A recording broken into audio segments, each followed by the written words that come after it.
What would you do if somebody insulted your mother? Would you react violently against that person because he exercised his freedom of speech? Well, recently, Pope Francis I had some very interesting words for his good friend, Dr. Gaspari. Let me just read those words. If my good friend, Dr. Gaspari, speaks badly of my mother, he can expect to get punched. And then, jestingly, the Pope threw a right hook into the chest of Dr. Gaspari.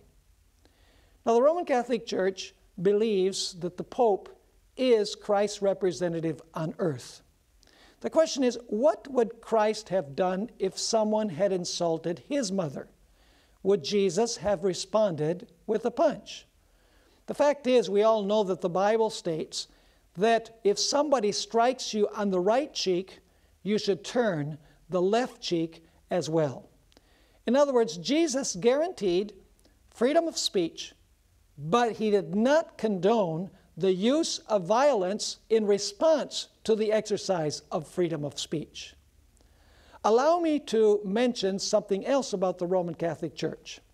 This church believes that the church is the mother church. And so the question is, how would the church react? How would the Pope react if someone insulted the mother church by saying certain things about the belief system of the Roman Catholic Church that that person does not agree with? Or even one step further, Mary is considered the mother of the church. What would happen if somebody is critical of the beliefs of the Roman Catholic Church concerning Mary? What if someone said, I don't believe that Mary was conceived immaculately. I don't believe that Mary ascended bodily to heaven.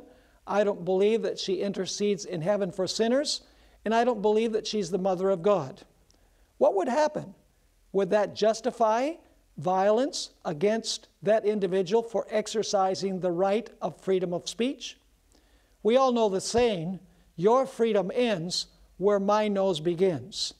The fact is that free speech was never intended to encourage people to act violently against a religion, nor does it justify the use of violence against organizations that exercise the right to free speech.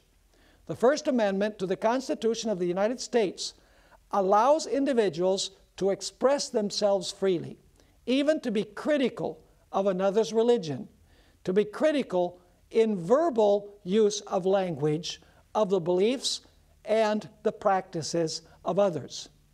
Freedom of speech does not mean that violence can be used, even by the person who speaks freely or by the individual who is offended by the individual who exercises freedom of speech.